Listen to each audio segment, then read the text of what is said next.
Welcome to the HR Chat Show, one of the world's most downloaded and shared podcasts designed for HR pros, talent execs, tech enthusiasts, and business leaders.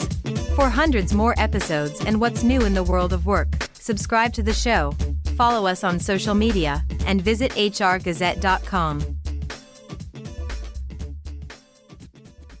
Welcome to another episode of the HR Chat Show. I'm your host today, Bill Banham.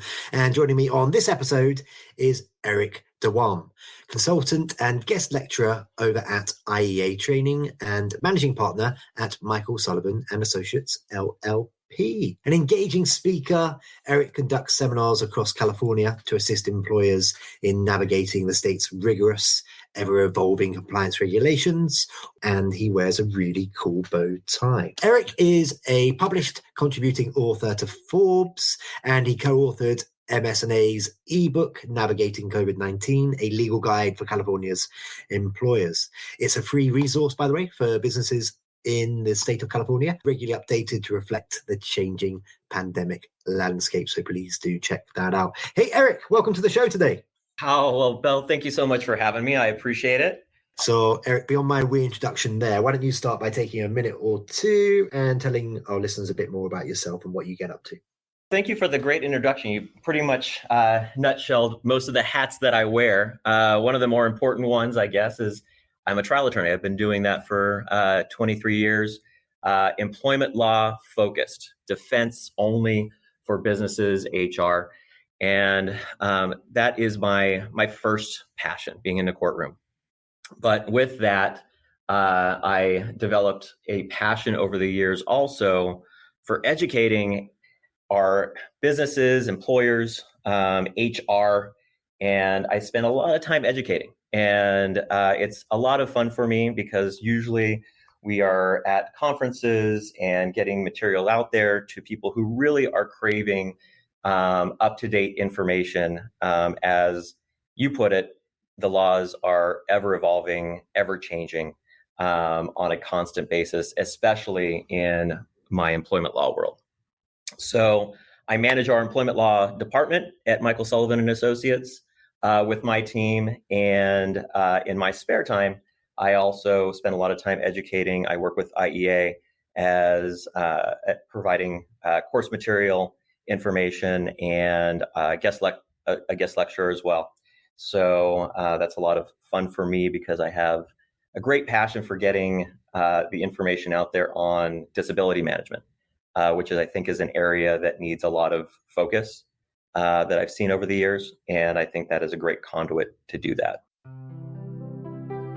Thanks for tuning in to the HR Chat Podcast. If you're enjoying this episode, we'd really appreciate it if you could subscribe and leave a 5-star review on your podcast platform of choice. And now, back to the conversation. Wonderful. Thank you very much. And by the way, listeners, you're going to be hearing a lot about IEA on this show over the next 12 months. There's going to be lots of adverts in the episodes, and we're going to be doing lots of different interviews with IEA folks. Which is awesome because it's a great organization. So watch this space there. Okay, so as part of your role over at Michael Sullivan and Associates, Eric, you conduct seminars across California to assist employers in navigating those rigorous, ever-evolving compliance regulations, of course, always with an emphasis on preventing litigation in the first place, and often in that beautiful bow tie. From the conversations that you've had, what have been some of the biggest challenges faced by employers in the past 12, maybe 24 months? Well, yeah, so I can give you the perspective as a trial attorney, because what I see in the real world, not just in California, but nationwide, are a bunch of different trends. One is, wage and hour, of course, is always a hot topic for employers, especially this last year with a lot of issues with class actions, PAGA, which is more California specific, the Private Attorney General Act, arbitration agreements, issues like that have been on the forefront. But I predicted after the pandemic had ended that we would see a great spike in disability-related, leave-related lawsuits, claims out there. And that, unfortunately, is exactly what we've seen. a very sharp spike in claimed disability discrimination, failure to accommodate, leave-related types of claims that have, and many being originally work compensation related, meaning it was an industrial injury that evolved into a civil suit, which very often happens. So I spend a lot of time trying to educate my clients and just in general, the people I speak to about how to prevent these issues, or at least, you can never prevent litigation. If somebody's going to sue, they're going to sue.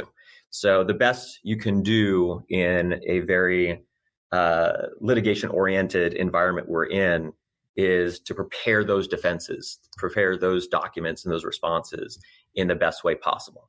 And that is the challenge, to prepare that. And at the end of the day, if you do get a suit or a claim or these letters that we see all of the time, that that you have done everything as best you can.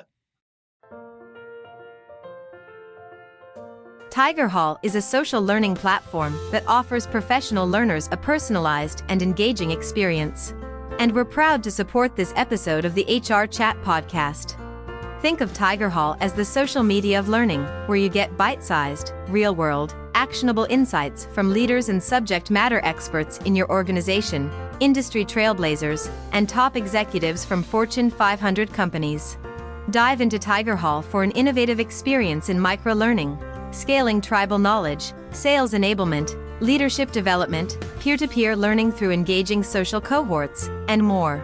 Visit tigerhall.com to learn more and start your 30-day trial today. You're also an employment law expert consultant with IEA Training, of course, and that's an organization, listeners, dedicated to providing HR risk managers and insurance carriers education on disability management and other employment-related compliance mandates. It's headed up by a lovely chap called Brian. Please do check them out. Eric, tell me about your role over there. Sure. So, like I mentioned before, let me step back for a second. Before I became involved with IEA, I had noticed that there was a gap in the market for education for HR and risk professionals, in particular in the disability management area. Now, IEA has been around for over 100 years, and it was acquired by my firm, but as a separate entity back in 2020. And the goal with that was to find a conduit for education to put out there that is not only up to date, but is fun to learn for the people who are trying to grasp on these very complicated issues, and is easy to learn. I find that in the feedback was in the previous ideations of these programs around the nation, was that they were hard to understand. They were full of legalese, full of challenging people to be more at a lawyer level, and people were not interested, or they lost interest really quickly. And I try to make sure when I educate, when I speak, that it's in a way that people really understand and, care to listen, because people tend to tune out when you start, using elements of law and legalese and those types of things, because these things can be really broken down to in a simple fashion. Now, that's not to say that disability management is easy. It's actually quite challenging, because it involves a lot of strategy for every issue that comes up. And you have to really know your stuff in order to be able to create those strategies on the fly. So when we acquired IEA, it was a full reimagined platform. And I took part in, I was very proud to take part in revamping it entirely in a way that with having the input from a lot of HR people, since I am with a lot of programs, of what would make a difference. We utilized that input to make something I think was very streamlined and easy to learn. And that has been, fortunately, the feedback so far of people who have been taking these courses. Now, it also, I am employment law 24/7. My firm also has a very large workers' comp and civil department. In tandem, IEA also has many workers' comp oriented certifications. I kept my part focused on the employment law HR component, which is the CPDM, Certified Professionals in Disability Management components, which has 3 different courses. And that is directed at HR and risk managers who want to focus on and get certified in specifically disability management. The FMLA leaves, the CIFRA leaves, the ADA leaves, all of the things that go into disability-related claims, including workers' comp. I'd like to delve a bit more into the fit now between Michael Sullivan and IEA, if that's okay. Of course. Thank you. IEA Training has been a trusted partner to California's workers' compensation system and to the absent management professions for around about 140 years. Listeners, right? Okay, these are no new kids on the block. Oh no, they've been around for a while. That's for sure. They know their stuff. You mentioned a moment ago about that acquisition by Michael Sullivan Associates in 2020, and that certainly marked a new chapter in IEA's story. Can you talk a bit more about what that fit was? Why get involved with IEA? Why make that acquisition? And as part of your answer there, perhaps you can share some insights into what initiatives Brian and the team are looking to introduce to IEA over the coming years. Sure. So the draw and the connection was really this this gap between the program that was out there, which was a good program, and the input from the experts in the field, the employment law experts, the workers' comp experts, and those that were actually dealing directly with clients and their real litigation and day-to-day needs. So the hope was to provide that input in that facility to recreate what was already a good program to something that was elevated in a way that met our today's HR and risk manager needs. And I work quite a bit with these organizations like SHRM and PIRA and all of these organizations that work with HR and risk. And I continued not to see a focus on the disability related components. So this was an opportunity to bring that in. And a lot of people hadn't heard at that point in these SHRM and PIRA related programs of this certification, the CPDM certification, where they could meet that need, that desire to have a more breadth of knowledge in what they really deal with on a day-to-day basis. I recall when we first were thinking about this, that what really made me excited about this was that I almost daily get calls. Well, I wouldn't even say almost. I get daily calls from my clients exactly on how to handle these issues. And this isn't just from, my employers who don't know anything about HR. This is from HR professionals that have been doing it for 35, 40 years.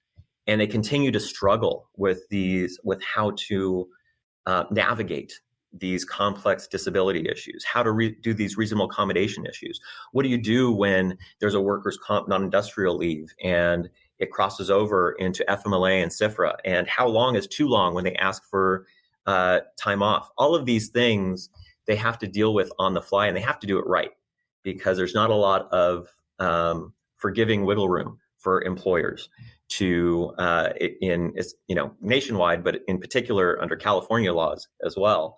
If you have an employee in California, you have to be particularly careful because there's no more employee-friendly place in the universe other than California, except maybe more finitely San Francisco. That's another place we have to be very cautious with when we handle these issues. So, to answer your question, I think the breadth of knowledge that the firm has in these employment law and workers' comp areas was a really fantastic resource to bring IEA to the next level, to get out there what was really craved by these HR and risk professionals. As far as what, to the other part of your question, what is planned in the coming years, I mean, I think you're going to be able to ask Brian directly, and I don't want to put words in his mouth, but my understanding is there's going to be a vast launch nationwide for these programs and our HR and risk professionals, and especially in the coming months, to get these certifications. And one of the things that I find that and I deal mostly directly with HR, my HR professionals love is, hey, not only am I getting this education, I get this cool, tagline on my signature with all my SHRM certifications, and then I have my CPDM certifications, so people know that I know my stuff, and that's exciting for them as well. It's exciting for us because we're part of, providing that education. So hopefully that answered your question. It certainly does. You're very good at answering questions for a lawyer. Well done. And shameless plug here, listeners, regular listeners of the show will know that I'm never afraid of a shameless plug. Please check out episodes with various SHRM members on this show. For example, I had a lovely time when I chatted with Johnny C. Taylor, the CEO and president over at SHRM, and also Jim Link, the CHRO. Please do take a listen to Fantastic. Those. Carrying on, Eric. So you advise on IEA's course materials, of course. Let's talk a bit about AI, because I can't seem to record an episode these days without talking about AI. So let's talk about AI. On the legal front, we all know, we've all heard these crazy numbers like generative AI is getting a 90% on the bar exam and all the rest of it. But in terms of course materials and how generative AI will impact that side of things over the coming years, what's your take in terms of how will AI impact the creation of course content over the next 12 to 24 months? Yeah. Well, I am a big fan of staying ahead of the curve, especially with AI. Our firm has launched our own AI efforts internally to facilitate issues for our clients, especially in our workers' comp department. That said, I, as an employment lawyer, and seeing that people kind of just jump to things like ChatGPT to create documents and create materials and content, I am still very skeptical, and I try it out very often myself. And I think people just need to be aware, especially HR, that when we do this and when we create materials, arbitration agreements, employee handbook, all those types of things, it is just a rough start. I find when people are utilizing these, they are not compliant. They are not up to date on the law, or would otherwise be drafted by an expert in the field. So we have to be very cautious with these materials because, when we get into litigation, they are meticulously dissected by the court, the juries, the, mediator, whoever you're in front of. And we don't get the excuse of, well, ChatGPT gave it to us. We are responsible for it. So my recommendation first with it is, whatever you create with that on your own as HR is really well vetted by your employment lawyer. Now, to your point about course materials, it's not something that we have directly utilized for our course materials yet. I am, definitely open to that as a start. But like I said, it is not at a place at this point in time where it can be trusted to provide accurate law. For example, simple things on there. I tested it actually this morning again, and I did it, 4 months ago. I asked ChatGPT, hey, what is, the administrative department for filing discrimination claims in California.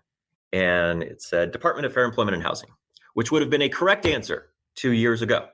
But it is no longer a correct answer. It is the Civil Rights Department and has been for 2 years.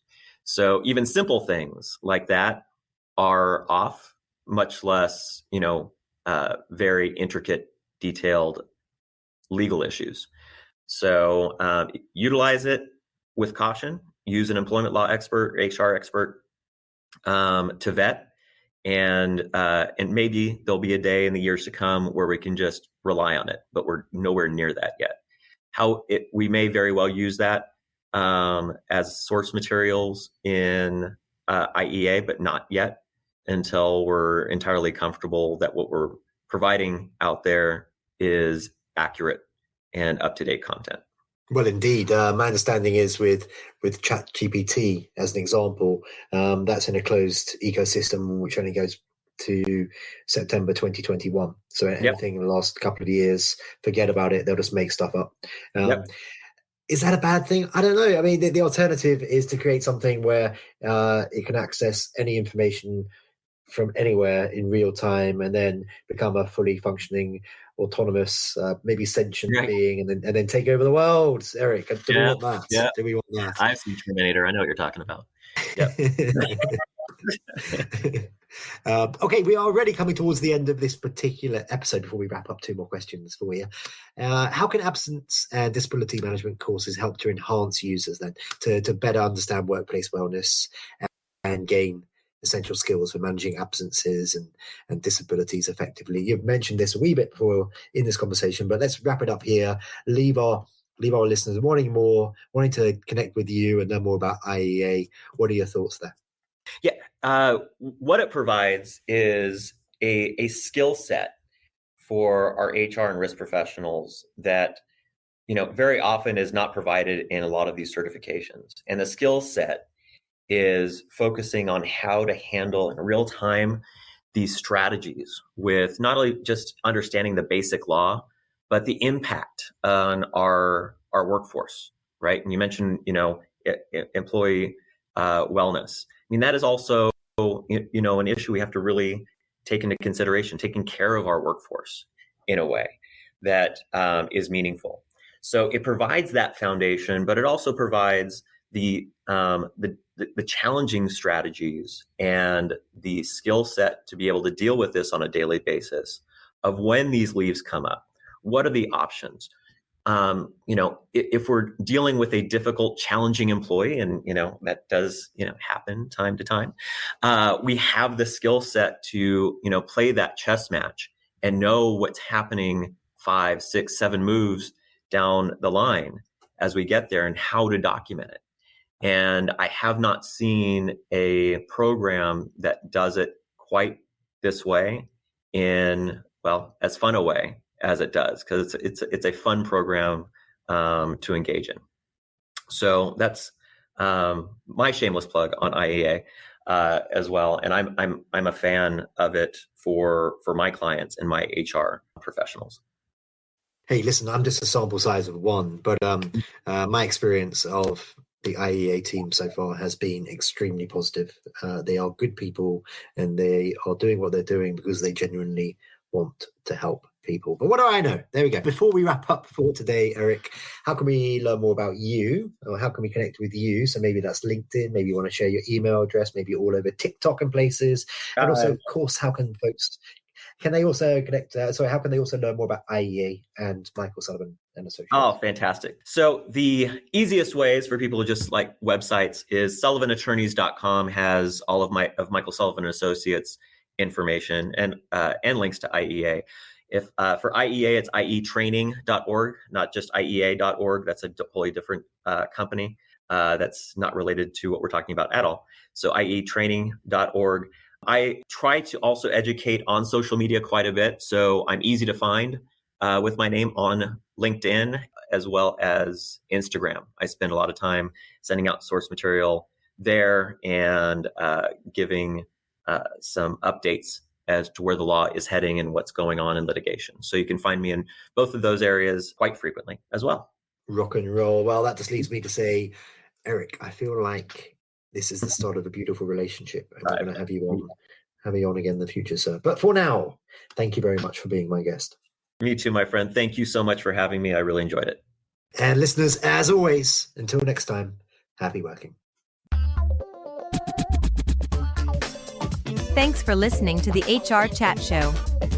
If you enjoyed this episode, why not subscribe and listen to some of the hundreds of episodes published by HR Gazette? And remember, for what's new in the world of work, subscribe to the show, follow us on social media, and visit hrgazette.com.